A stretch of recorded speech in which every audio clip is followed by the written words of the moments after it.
নমস্কার বন্ধুরা, শুভরাত্রি। গত রবিবার আমাদের বাড়ির সকলে মিলে গেছিলাম বর্গভীমা মায়ের ভোগ গ্রহণের উদ্দেশ্যে। বলতে বলতে আমরা টোটো করে বেরিয়ে পড়েছি এবং মায়ের মন্দিরের কাছাকাছিও পৌঁছে গেছি।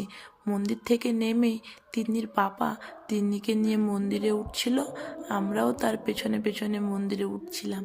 আজকে মন্দিরে খুবই ভিড় হয়েছে, কারণ আমরা জানছিলাম যে আজকে মন্দিরে প্রায় ১,৫০০ জন মানুষ মায়ের ভোগ গ্রহণের জন্য টিকিট কেটেছে। এই আলপনাটি দেখুন কি সুন্দর লাগছে। এই চাপা গাছের কাছে সকলেই মায়ের কাছে যারা আসে তাদের মনস্কামনা পূরণে ধাগা বেঁধে যায়। এরপর আমরা ছাদে উঠে পড়েছিলাম ভোগ গ্রহণের জন্য এবং দোতলা থেকেই মন্দিরের সুন্দর দৃশ্যটি ক্যাপচার করছিলাম। এটি হলো পূর্ব মেদিনীপুরের অন্যতম স্মরণীয় স্থান।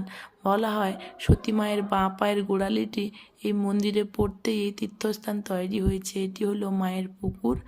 দেখুন এখানে খুব বড় বড় শোল মাছ থাকে।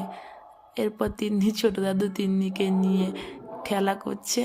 যে আমরা ভোগ গ্রহণের ভিডিও তো করতেই পারিনি, যার কারণে শেষ পর্যন্ত হাঁড়ি করারই ভিডিও করেছি। এদিকে বাড়ির সকলে এবার এসছি মায়ের মাকে দর্শনের উদ্দেশ্যে। এরপর মাকে দর্শন সেরে সকলে মিলে তিন্নিকে তুলে ধরেছে। ঘন্টা বাজানোর জন্য তো বাজাতেই পারেনি, মন্দিরে ঘন্টা ধরে ঝুলে আছে। মায়ের তো ফটো তুলতে পারিনি খুব ভিড়ের কারণে, তাই ভিডিও থেকেই মায়ের ছবি ক্যাপচার করেছি। সকলে মিলে আজকের দিনটা খুব সুন্দরভাবে উপভোগ করলাম। মায়ের দর্শনে মনটাও অনেকটা ভালো লাগলো। যাই হোক, এবার বাড়ি ফেরার পালা।